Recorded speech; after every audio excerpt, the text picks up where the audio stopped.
é uma barreira que nós temos aqui, né, eles falam muitas vezes de nós como: "Ah, a igreja dos brasileiros", né. Hum, E a gente, pronto, acaba tendo que derrubar alguns preconceitos, algumas barreiras, algumas coisas aí para poder ter acesso, né, à vida, ao coração dos portugueses. Ainda não há essa aceitação tão grande quanto no Brasil, né, mas ao mesmo tempo eu vejo que o Portugal já está numa condição bem diferente de quando eu cheguei, por exemplo, já está bastante avançado aqui o conhecimento de quem são os evangélicos, já tem se visto muitos trabalhos em prol da sociedade, das igrejas, servindo a sociedade, né. O Brasil interessante. já vive isso um pouco mais à frente, e quando eu digo nesse ponto da aceitação do evangelho, não significa que sejam convertidos, né. A gente vê que o Brasil, ele tem, assim como os Estados Unidos, infelizmente, muita gente se diz evangélica, mas não vive de forma, como deveria, né, como manda as escrituras. Então, eu acredito que tenha tido uma disseminação muito grande aí, uma aceitação muito grande, até com essa onda de coaches, por exemplo, eles pegaram muitos princípios evangélicos e cristãos e levaram para lugares, para dentro de empresas, levaram para grandes multinacionais, levaram para todo lado.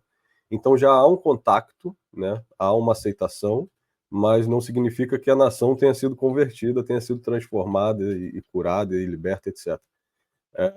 Agora, Portugal já nem há tanto contato, né? A gente, quando vê aqui, muita gente que não faz ideia. Eu perguntei a um jovenzinho, a gente foi num grupo de vida de crianças, e tinha um jovenzinho de uns 12 anos. Ele, de Jesus já ouvi falar, mas não sei quem é. Tipo, eles não têm nem noção. Alguns dos pais chegam até a falar contra, né, para que ele não procure saber. Então, e não só isso, né, a própria história da igreja aqui, por exemplo, se você falar no Brasil: "Ah, vamos fazer uma cruzada", as pessoas: "Uau, vamos fazer um evangelismo e tal".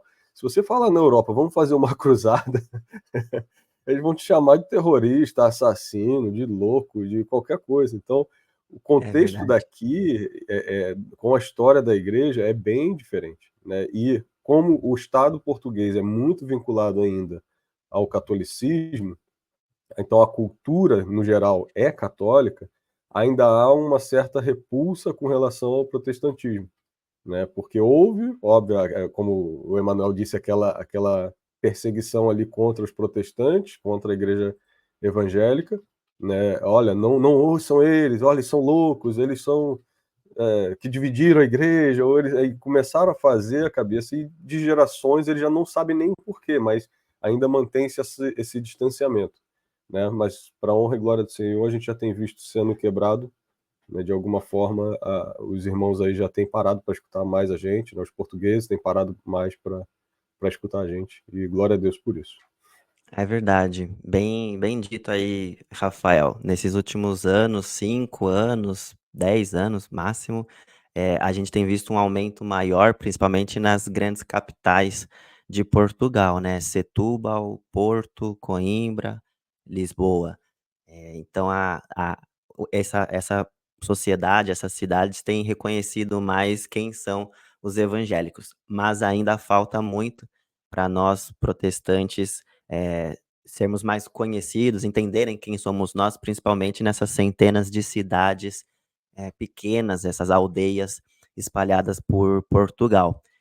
Tratando-se de definições, a palavra cruzada, você, Rafael, mencionou, né, que tem uma definição diferente, me fez lembrar, no meu caso aqui, da Itália, principalmente no sul da Itália, por causa da máfia, quando a gente fala a palavra célula, eles pensam em outra coisa, uma coisa mais ligada com a máfia, né. Então, realmente, nós temos que tomar cuidado com algumas definições aí da palavra pastor, célula, eh, cruzadas e assim por diante. Temos que entender a cultura portuguesa, a cultura onde Deus está nos colocando, as definições das palavras, né, para depois disso a gente poder pregar, evangelizar, discipular de modo mais efetivo.